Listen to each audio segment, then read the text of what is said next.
रायगड, महाराष्ट्रासह देश विदेशातील ताज्या बातम्या पाहण्यासाठी मॅक्स इंडिया लाईव्ह चॅनलला सबस्क्राईब करा आणि बेल आयकॉन दाबायला विसरू नका.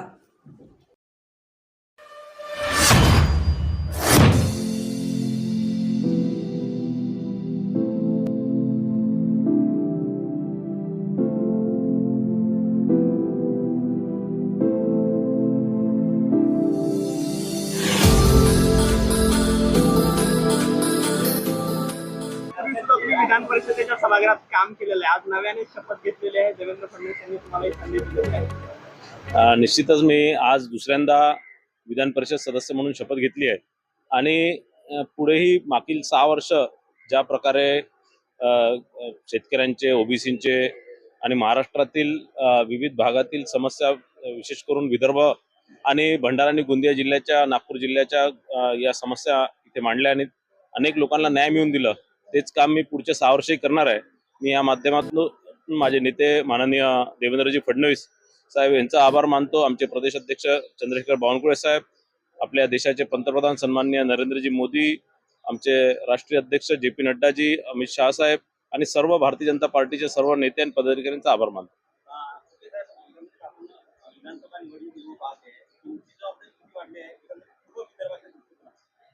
बघा, आधी माझ्याकडे 2 जिल्ह्यांचं प्रतिनिधित्व होतं, भंडारा आणि गोंदिया जिल्हा, 7 विधानसभा क्षेत्राचं.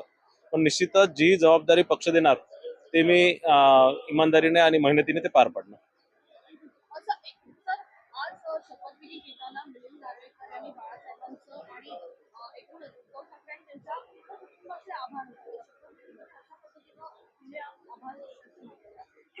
नाही, बघा, असं आहे की काही काही निकष दिलेले आहे आणि काय सगळे आपण एक डेकोरम असतं प्रत्येकीचं, पण कोणाचा मानाचा आणि नाही मानायचा तो त्यांचा वैयक्तिक प्रश्न आहे.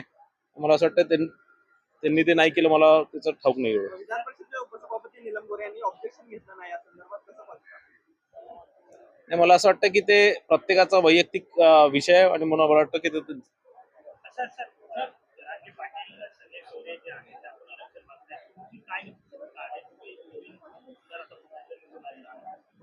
बघा, असं आहे, मी पहिल्या दिवसापासून सांगतोय की जरांगे पाटलांचे मागणी जे आहे त्या असंवैधानिक आहे आणि कायद्यामध्ये कुठेही ते बसत नाही.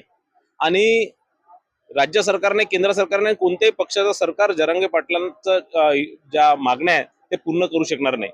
आणि जरांगे पाटलांचा मूळ उद्देश हा मराठा समाजाला आरक्षण देण्याचा नाही आहे किंवा मराठा समाजाला न्याय देण्याचा नाही आहे. त्यांचा मूळ उद्देश हा ओबीसी आणि मराठ्यांमध्ये भांडणं लावण्याचा आहे. मराठा समाजाला याच्या आधी 2018 मध्ये माननीय देवेंद्र फडणवीस साहेबांनी आरक्षण दिलं होतं आणि ते टिकवलं सुद्धा, उच्च न्यायालयामध्ये टिकवलं सुद्धा.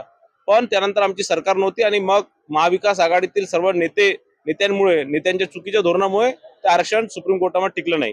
त्यानंतर परत आमची सरकार आली, एकनाथ शिंदे साहेबांच्या नेतृत्वात, माननीय देवेंद्र फडणवीस, माननीय अजितदादांनी परत मराठा समाजाला ईडब्ल्यूएस मध्ये आरक्षण दिलं आणि तेही टिकवण्याची जबाबदारी त्यांनी घेतलेली आहे.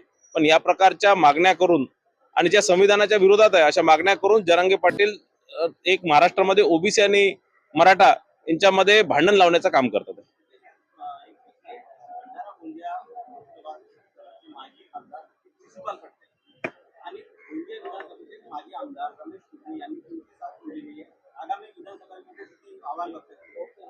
नाही, असं आहे की हा सगळ्यांचा वैयक्तिक प्रश्न आहे. ते कोणत्या पक्षात जाणार, कुठे काम करणार आणि प्रत्येकाच्या आपल्या आपल्या भावना असतात आणि निश्चितच त्यांना जिथे जिथे वाटलं तिथे ते जाऊन ते निवडणूक लढतील, ते स्वतंत्र आहे.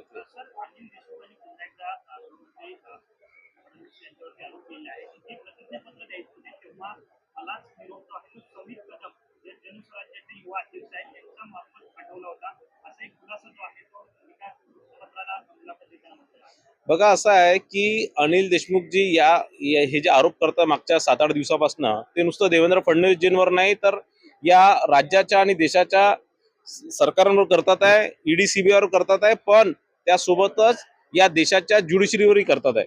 कारण 12 महिने ते जेलमध्ये असताना त्यांनी अनेकदा डिस्ट्रिक्ट कोर्टामध्ये, सेशन कोर्टामध्ये, हायकोर्टामध्ये किंवा सुप्रीम कोर्टामध्ये अनेकदा बेल ऍप्लिकेशन केली, पण त्यांना बेल मिळाली नाही.